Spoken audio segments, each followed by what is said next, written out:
마태복음 12장 31절에서 37절입니다. 키워드는 성령을 거역하는 죄, 두려움 아닌 평안, 영의 생각입니다.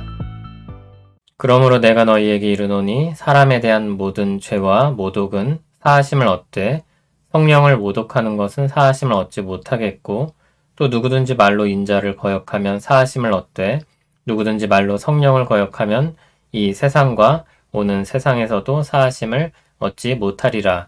나무도 좋고 열매도 좋다 하든지 나무도 좋지 않고 열매도 좋지 않다 하든지 알아. 그 열매로 나무를 아느니라. 독사의 자식들아, 너희는 악하니 어떻게 선한 말을 할 수 있느냐? 이는 마음에 가득한 것을 입으로 말함이라. 선한 사람은 그 쌓은 선에서 선한 것을 내고 악한 사람은 그 쌓은 악에서 악한 것을 내느니라. 내가 너희에게 이르노니 사람이 무슨 무익한 말을 하든지 심판날에 이에 대하여 신문을 받으리니 내 말로 의롭다함을 받고 내 말로 정죄함을 받으리라. 아멘.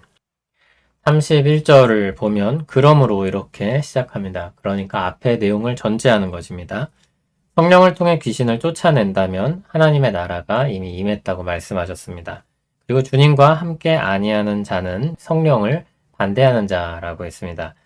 주님께서 성령을 통해 일하셨기 때문에 주님에 대한 반대가 성령에 대한 반대가 되는 것입니다. 그러므로 주님에 대한 죄와 모독은 단순히 사람에 대한 반대가 아니라 성령에 대한 반대입니다. 그렇게 성령을 거역하는 죄는 용서받지 못할 것입니다. 성령님께서 능력으로 사람들을 회복하시고 자유하게 하시고 하나님 나라를 이루어 가십니다. 성령님의 복음 사역입니다. 그것을 지속적으로 그리고 적대적으로 반대하는 것은 용서받지 못할 죄라고 하셨습니다. 신자들에 대한 모든 반대와 적대를 뜻하는 것이 아니라 복음 사역에 대한 의도적이고 계속된 반대를 뜻합니다. 복음이 무엇입니까? 사람에 대한 모든 죄와 모독이 용서를 받는 것입니다. 이 땅에 지은 모든 죄에 대한 용서입니다. 그러한 것들은 용서를 받을 것이라고 했습니다. 그 용서의 복음을 하지만 거부한다면 용서받을 여지는 없는 것입니다. 성령님에 대한 거역은 간단히 말해 복음에 대한 계속된 거부를 뜻합니다. 주님은 열매로 나무를 알 것이라고 말씀했습니다. 나무와 열매가 따로따로일 수 없습니다. 그러므로 마음이 악하면 악한 말을 할 것입니다. 마음이 선하면 선한 말을 할 것입니다. 그리고 심판날에 그 마음과 열매에 대한 판단을 받게 될 것입니다. 말은 단순한 말이 아니라 마음에 있는 것을 밖으로 표출하는 것입니다.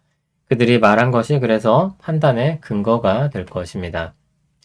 이 말씀을 들으면 언뜻 두려움에 빠지기 쉽습니다. 내가 혹시 성령을 거역하고 살고 있지는 않은가?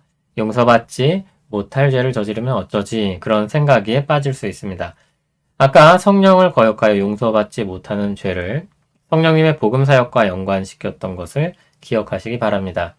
예수 그리스도의 이름으로 용서받은 사람들은 성령님을 거역하는 편에 서서 정죄받지 않을 것입니다.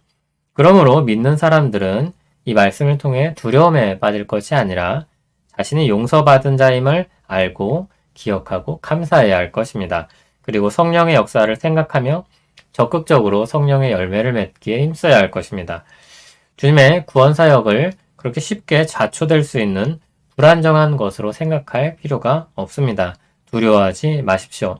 하나님이 우리를 위하시면 누가 우리를 대적하겠냐고 하신 말씀을 기억하길 바랍니다. 그러면 그 말씀이 우리를 방종으로 이끌겠습니까? 우리를 죄 가운데 거하게 하겠습니까? 그럴 수 없습니다. 성령님은 허수아비가 아닙니다.